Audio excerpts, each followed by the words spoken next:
You can only have two things in life, reasons or results. Notice, reasons don't count.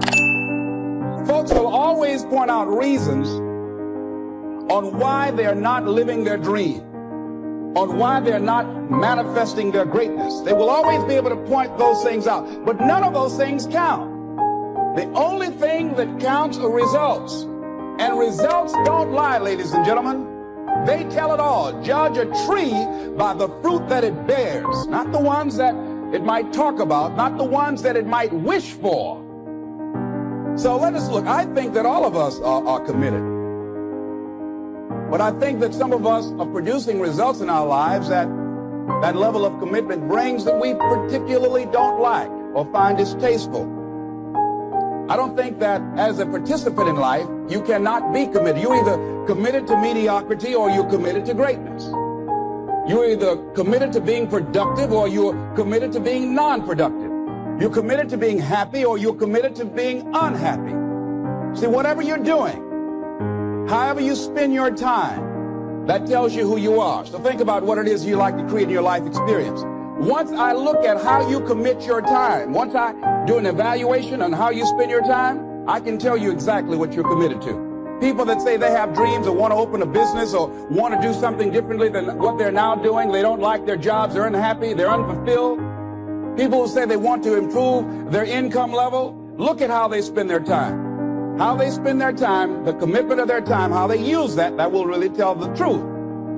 People who said, I'd like to do better, but you don't find them in vocational or technical schools, upgrading their skills and their knowledge, how they spend their time, that will tell you what's going on. People who say they want to normalize their weight, they want to be healthy, but every time you see them, they're eating, that will tell you that they're committed to being obese for the rest of their lives. Commitment shows up in your life in what you do. On the other hand, you can make the commitment to your life that you don't like the results that you have and that you're going to do something about it. See, that power is available to all of us. People who look at life and decide, I want something different for myself. Why is it that people are frightened by commitment? Because when you say the word commitment, that intimidates a lot of people. Why? Because it means you have to deliver. See, most people, you ask them, hey, look here, I'd like you to do this. They'll say, I'll try. I'll try means that is my escape clause. When I don't come through, it's really a polite no. I don't have the courage to tell you no, so I'll tell you I'll try. There's no such thing as try. So most people like to use that language. They don't want to commit themselves because commitment means, among many things, no excuse is acceptable. That's what it means, no excuse. That if you decided that you're going to do this, if it becomes hard, then do it hard. If it's difficult, so what? And that's how people do about their dreams. They don't honor their commitment to themselves. Let me tell you what happens when you don't keep your commitment. Number one, it begins to deplete your self-esteem and it erodes your self-image. It weakens your faith in yourself. You don't feel good when you don't keep your commitments. The other thing is that you begin to develop weak relationships with people. People begin to realize they can't depend upon you. They can't rely on you because you won't keep your word. You've established that kind of reputation. Just think, what would your life be like if you decided to keep your commitments? Let's do it for a commitment to make it a 7-day commitment and find out what your life will be like. Let me tell you what, if you follow it through, if you keep your commitment to the commitment, at the end of the 7 days, you'll feel strong and powerful. Because by honoring your commitment, each time that you do, that empowers you. So I'm suggesting, number one, commit yourself to live in the present. Many of us are not able to move forward and develop and manifest our greatness because we spend so much time looking back or worrying about the future. Seize the moment. See, you cannot go into the future and manifest your greatness when you have various things in your life that's blocking you. Let's look at how we can begin to keep our commitments.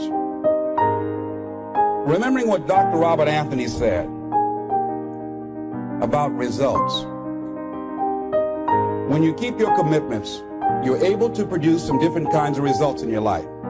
So how can we keep our commitments? And do we keep all commitments? No, we don't. You will not be at 100%. However, you will have a greater percentage rate of maintaining your commitments to yourself, whatever those things might be.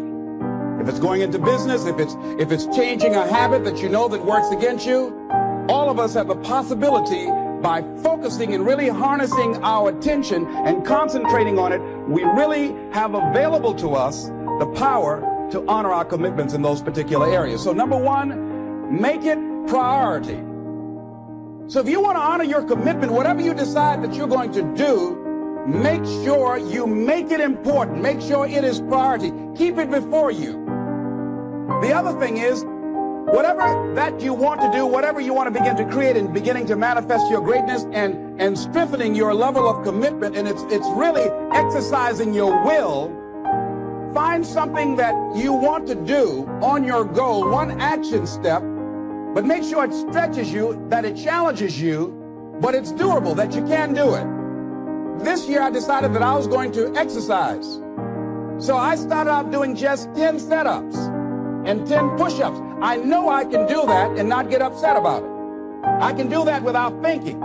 So I started out small. Now I'm up to 50. But if I try to do 50 starting out, I wouldn't still be doing it. So I started doing it in manageable segments. Do that. And that strengthens your will. So my commitment now is strengthened and fortified by the activity of actually doing it. So now I can expand and build from there. So you want to begin to find something that is manageable, that you know that you can do. The next thing, in beginning to keep your commitments to yourself, have some friends that will hold you accountable, that won't let you off the hook, that won't tolerate anything less than the best from you. People that will support you in this new way of being, in this new state of consciousness. The other thing is that important is have a contingency plan. See, many times when you make a commitment to do something, there are some other variables that will happen that you can't control or you perhaps did not think about. So you want to have some other plans going on. You want to become creative. See, most people don't keep their commitments because when something goes wrong, they just stop. They don't have a contingency plan. So they don't know what to do next. Start being creative. If you challenge yourself, many times we say, I don't know what to do. And I always ask myself, but if you did know what to do, Les, what will it be? That activates another part of my mind. I start thinking about the possibilities and just experimenting. But many of us just stop dead in our tracks. I don't know what to do. You do know what to do. You've got genius in you. Challenge yourself, push yourself, make yourself come up with something. Use your imagination. And what you will find is that you know more than you realize that you know. That you're more creative and more resourceful than you realize that you are. And as you do that, the more you do it, the easier it will become. At first, it's going to be a struggle. And after you get into a certain level of consciousness, you will ask yourself, how is it that I didn't see this before? See, you only make things happen. Your life only counts. You only make a difference when you are committed. What is commitment? Commitment is the salesman who says, look here, I'm going to make $1,000 today and I'm not going home. You can turn the lights out. The janitors could be here running the vacuum cleaner. I'm not leaving here till I do it. It's an interesting thing, ladies and gentlemen, that when we put ourselves in a situation where we say we're going to do it, it puts you in another zone where the universe responds to you. When you have that kind of consciousness, see, the universe responds to the man or woman that refuses to be denied, because that is your commitment. That business that you want, that book you want to write, that dream that you have of controlling your destiny, that is yours. That power to create that and to manifest that, that is yours. That's available to you. But you've got to be willing to stand there and face disappointment, not have support, be lonely, doubt yourself sometimes, be rejected again and again and again, become bankrupt if necessary, again and again and again, and refuse to turn around until life gives it up.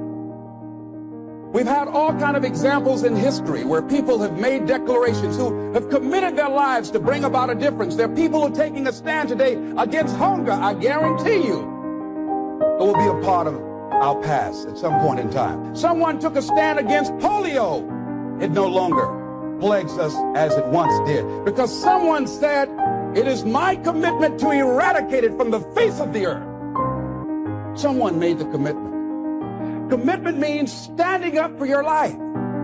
It means honoring yourself. It means beginning to say and to see and recognize your alignment and oneness with the universe. And that you are a channel for life to express through. And we short-circuit it with anger. We short-circuit it with fear. We short-circuit it with envy. We short-circuit it by being lazy or apathetic or giving up easily. Why? We say, oh, it's too hard, it's too hard. We don't challenge our spirit. Ladies and gentlemen, there's nothing as powerful as the human spirit. You can't destroy it. You can pervert it, but you can't destroy. I was reading Man's Search for Meaning by Viktor Frankl. What a powerful book. I'm reading it now for the 7th time.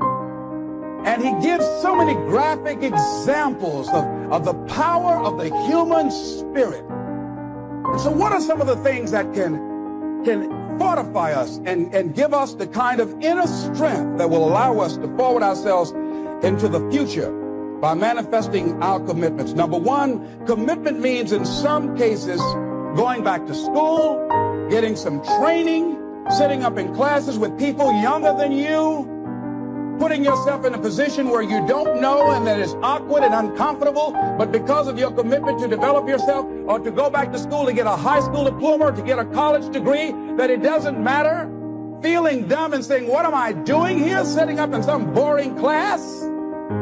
Commitment can mean a lot of things. It could mean that you begin to go back. You got to back up sometimes.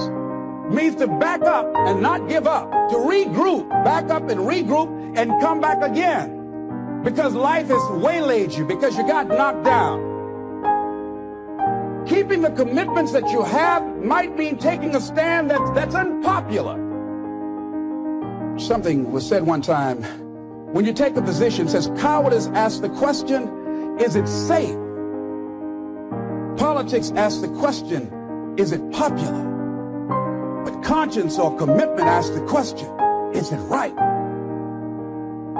And see, most people rather operate from the first two. Is it safe for me to take this position? See, it takes a great deal of strong courage and commitment on your part to step out a line, to live in the moment. I like what this says, look to this day, for it is life, the very life of life.